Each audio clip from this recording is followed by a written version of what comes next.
ഗുരുദേവന്റെ തേജോമയമായ മുഖത്തേക്ക് നോക്കിക്കൊണ്ട് വിശ്വമഹാകവി രവീന്ദ്രനാഥ ടാഗോർ അല്പനേരം വൈദിക മഠത്തിൻ്റെ തിരുമുറ്റത്ത് തന്നെ നിൽക്കുകയുണ്ടായി.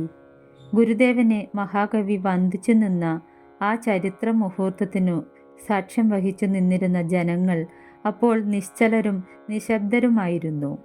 ആ നേരത്ത് പ്രശസ്ത തത്വചിന്തകനായിരുന്ന CF ആൻഡ്രൂസ് ഗുരുദേവന്റെ ദിവ്യസ്വരൂപം ദർശിച്ച് അവിടെ നിലകൊണ്ടു. അല്പസമയത്തിനകം മഠത്തിലെ ഒരന്തേവാസി ഒരു തട്ടത്തിൽ കർപ്പൂരം കത്തിച്ചു കൊണ്ടുവന്നു. ഇരു മഹാത്മാക്കൾക്കും ഗുരുപൂജയർപ്പിച്ചു. അതിനുശേഷം ഗുരുദേവൻ മഹാകവിയെ നോക്കി ഇരിക്കാം എന്ന് ആംഗ്യഭാഷയിലൂടെ അറിയിച്ചു. കിഴക്കോട്ട് അഭിമുഖമായി ഇട്ടിരുന്ന 2 കസേരകളിൽ മഹാകവിയും ആൻഡ്രൂസും ഇരുന്നു. മറ്റൊരു കസേരയിൽ ഗുരുദേവനും ആസനസ്ഥനായി. അപ്പോൾ കുമാരനാശാനും ഡോക്ടർ പൽപ്പുവും N കുമാരനും ഗുരുദേവന് തൊട്ടു പിന്നിലായിട്ടു വന്നു നിൽക്കുകയുണ്ടായി. ഗുരുദേവൻ: സംഭാഷണം സംസ്കൃതത്തിൽ ആകാമല്ലോ. ആശാൻ അത് ഇംഗ്ലീഷിലേക്ക് മൊഴി മാറ്റി മഹാകവിയോട് പറഞ്ഞു. അതുകേട്ട് ഒരു ചെറിയ മന്ദഹാസത്തോടെ മഹാകവി മൊഴിഞ്ഞു: ബംഗാളി കലർന്ന സംസ്കൃതമേ എനിക്ക് വശമുള്ളൂ. ടാഗോർ ഇംഗ്ലീഷിൽ പറഞ്ഞത് ആശാൻ മലയാളത്തിലാക്കി ഗുരുദേവനെ കേൾപ്പിച്ചു. അപ്പോൾ ഗുരുദേവൻ പറഞ്ഞു: എന്നാൽ തർജ്ജമ ആകട്ടെ. അങ്ങനെ കുമാരനാശാൻ ആ ചരിത്ര സംഭാഷണത്തിൻ്റെ ദ്വിഭാഷിയായി നിലകൊണ്ടു. ടാഗോർ: അങ്ങയുടെ ഒരു ജാതി, ഒരു മതം, ഒരു ദൈവം, മനുഷ്യന് എന്ന സന്ദേശം ഞങ്ങൾ അറിഞ്ഞു. മനുഷ്യരെല്ലാം ഒന്നാണെന്നു കണ്ടാൽ തന്നെ അറിയാമല്ലോ, പിന്നെ പ്രത്യേകം ഉപദേശിക്കണമോ? ഗുരുദേവൻ: കണ്ടാലും അത് അവർ അറിയുന്നില്ലല്ലോ. ടാഗോർ: ജനങ്ങളുടെ കണ്ണ് അങ്ങ് തെളിച്ചു കൊടുക്കണം. ഗുരുദേവൻ: ജനങ്ങളുടെ കണ്ണ് തുറന്നു തന്നെയാണ് ഇരിക്കുന്നത്, എന്നിട്ടും അവർക്ക് കാണാൻ കഴിയുന്നില്ലല്ലോ.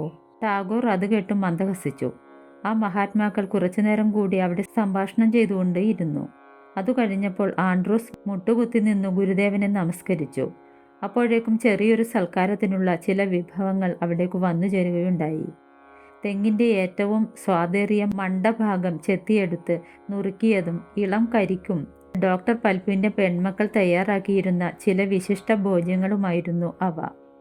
മഹാകവിക്ക് അതെല്ലാം ഏറെ ഇഷ്ടമായി. പിന്നീട് മഹാകവിയുടെ മുന്നിൽ കുമാരനാശാൻ ഒരു സന്ദർശക ഡയറി തുറന്നു വെച്ചു. അപ്പോൾ അതിൽ അദ്ദേഹം ഇങ്ങനെ കുറിച്ചിട്ടു: ഞാൻ ലോകത്തിൻ്റെ പല ഭാഗങ്ങളിലും ചുറ്റി സഞ്ചരിച്ചു വരികയാണ്. ഇതിനിടയ്ക്ക് പല സിദ്ധന്മാരെയും മഹർഷിമാരെയും കണ്ടിട്ടുണ്ട്.